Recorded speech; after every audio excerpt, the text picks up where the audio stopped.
Greetings, dear jewelry lovers.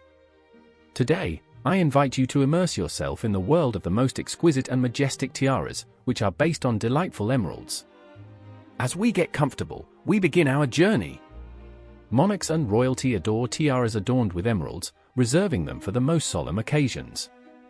We have gathered for you a selection of exquisite jewelry with an amazing history that will not yield to great works of art.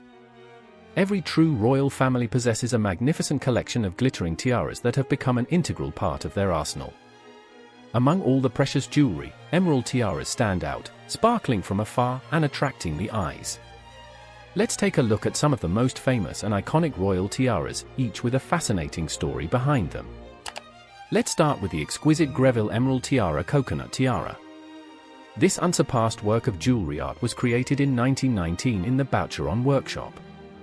The tiara is crafted in platinum and set with a scattering of rose-cut diamonds, flanked by emeralds, while the center is majestically set with a 93.70-carat cabochon-cut emerald.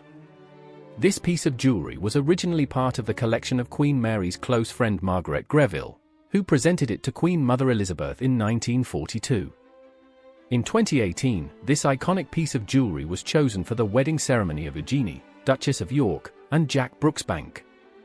Famed for its grandeur and opulence, the Danish emerald tiara traces its roots way back in 1840 when King Christian VIII commissioned a special gift for his chosen one, Queen Caroline Amalia, a majestic parure including a tiara adorned with emeralds that had belonged to the Danish royal family for centuries.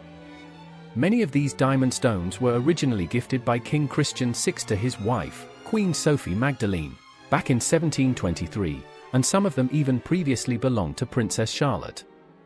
These days, this unique tiara is part of the Danish Royal Jewelry Foundation.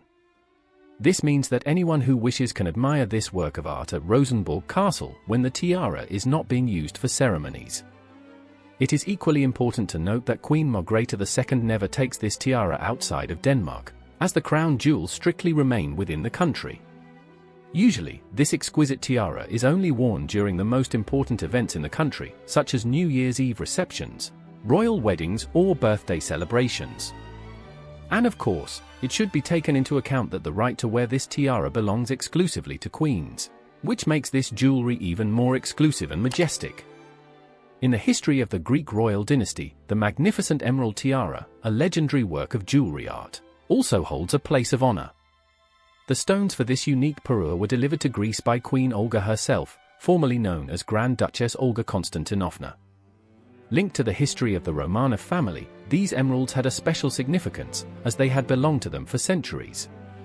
It should be noted that Olga was only 12 years old when she met her future husband, King George I, and at the time of her wedding she was only 16. In accordance with the ancient customs and traditions inherent in the marriage of nobles to a foreign monarch, Olga brought with her a great dowry. Among the riches she brought to Greece, a special place was occupied by cabochon emeralds. According to Olga's will, these jewels should have passed into the possession of her eldest son, King Constantine I, to become part of the jewelry collection of the Greek royal family. However, fate decreed otherwise, for he died a few years before his mother, and the jewels passed to his son, King George II. It was his wife, Queen Elizabeth, who took it upon herself to create a diadem with Olga's cabochon emeralds as a tribute to her Russian heritage and for her own preference. She favored a kokoshnik design. Interestingly, the Queen asked the jewelers to weave into the design elements reminiscent of her initials, the letters E traced between the emeralds. It is worth noting that the tiara can be removed from the setting and worn as a necklace. The remaining emeralds that belonged to Olga were used to create additional jewelry as part of the complete parure. From 1947, this magnificent piece of jewelry adorned the head of Queen Frederica of Greece at ceremonies associated with the accession of her husband Paul I to the throne. She later passed the Greek emeralds to her new daughter-in-law, Princess Anne-Marie of Denmark, who became Queen of the Hellenes after her marriage to Constantine II in September 1964. But Constantine and Anne-Marie's reign was short. They were forced to leave Greece after a coup d'état and the monarchy was abolished in 1974. Frederica settled in Madrid with her parents, while Constantine and Anne-Marie moved to London, keeping their jewelry collection with them, including a magnificent emerald parure. Chaumet's emerald tiara, created by the famous jewelry house, is the epitome of Art Deco style. Its exquisite design features an intricate combination of diamonds and cabochon emeralds, with a prominent center stone set on a large square-cut diamond. At first glance, the tiara may appear simple, but a closer look reveals the complexity of its design and the exquisiteness of its details. The first royal person depicted wearing this tiara was the Grand Duchess Charlotte, grandmother of the Grand Duke of Luxembourg. It is believed that this piece of jewelry may have been a gift from her husband, Prince Felix of Luxembourg. Occasionally, Charlotte added additional diamonds to the base of the tiara to make it even more pronounced. Her daughter-in-law, Grand Duchess Josephine Charlotte of Belgium, also appeared in this tiara on more than one occasion. These days, one can often see Princess Maria Theresa, who prefers to wear this shining tiara at events both in Luxembourg and abroad. The Vladimir tiara is one of the most significant pieces of jewelry in world history. The first owner of this piece of jewelry was Grand Duchess Maria of Mecklenburg-Schwerin, who became part of the Romanov family after her marriage to Grand Duke Vladimir Alexandrovich in 1874. This tiara, created by the Imperial Court Jewelry House of Bolin, was delightfully versatile, allowing the pearls and part of the diamond structure to be removed to be worn in different variations. After the revolution, the tiara was inherited by her daughter, Grand Duchess Elena Vladimirovna, who sold it to Queen Mary of Teck. This is how the tiara ended up in the collection of the British royal family, and is often worn by Elizabeth II. Princess Sophia's palmetto tiara is one of the most symbolic pieces of jewelry in the Swedish royal family. It first appeared in public in June 2015 when the princess married Prince Carl Philip of Sweden. This gorgeous piece of jewelry was a wedding gift from King Carl XVI Gustav and Queen Sylvia. It was based on one of the princess's emerald and diamond necklaces given to her by a Thai prince. To create the tiara, the queen sent the necklace to Thailand, partly to keep the gift a secret until her wedding day. The jewelry is set with tiny diamond palmettes on a delicate base studded with diamonds. Originally, the tiara had a rigid design and was worn as a crown. The emeralds in this jewelry are removable, and Princess Sophia sometimes replaces them with pearls or turquoise. The Netherlands emerald tiara is one of the most impressive pieces of jewelry in the collection of the Dutch royal family. It was made from emeralds belonging to the Schumann family, commissioned by Queen Emma in 1899.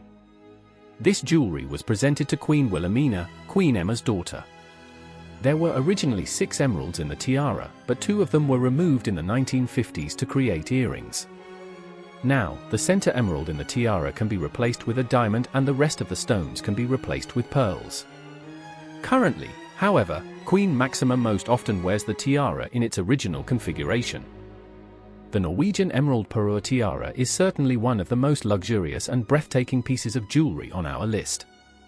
However, the true origin of the fantastic gemstones adorning this tiara remains a mystery. Historians speculate that this piece of jewelry may have been created in the early 19th century. However, it is certain that at some point the tiara was purchased by Princess Augusta of Bavaria. After Princess Augusta's death, the jewelry was divided between her 3 daughters, Amalie, Empress of Brazil, Josephine, Queen of Sweden and Norway, and Theodolinda, Duchess of Uriche. Amalie, who lived in Lisbon as the widow of Emperor Pedro I of Brazil, took the tiara with her. She kept the emeralds in her personal collection until her death at the age of 60. Her only daughter, Princess Maria Amelia, had passed away 2 decades earlier, and by then Amalie had no living relatives other than her sister, Queen Josephine, widow of King Oscar I of Sweden and Norway. As a result, Josephine became the sole heir and owner of the emerald tiara, which she decided to pass on to her sister-in-law, Queen Sophia. This custom of passing on the jewelry continued. After Queen Sophia's death, the tiara came into the possession of her daughter-in-law, Princess Ingeborga. She generously shared her parure jewelry with members of her family, including her daughter, Princess Martha. Today, this tiara is more commonly seen on Queen Sonja, wife of King Harald V.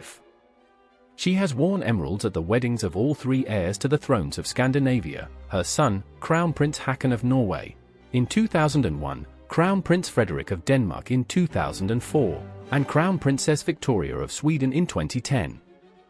The emerald honeysuckle tiara, created for Queen Mary, is one of the most classic and impressive jewels. Its origin remained a mystery for a long time, but it turned out that the jewelry was commissioned by the Queen herself upon her accession to the throne. The tiara was originally commissioned by Gerard with E. Wolfe and Company. A distinctive feature of this tiara is its versatility. The centerpiece was removable and could be replaced with various gemstones such as a Cullinan V diamond, sapphire, or pink kunzite. In 1935, Queen Mary presented this tiara to her daughter-in-law, Lady Alice Montagu Douglas Scott, Duchess of Gloucester.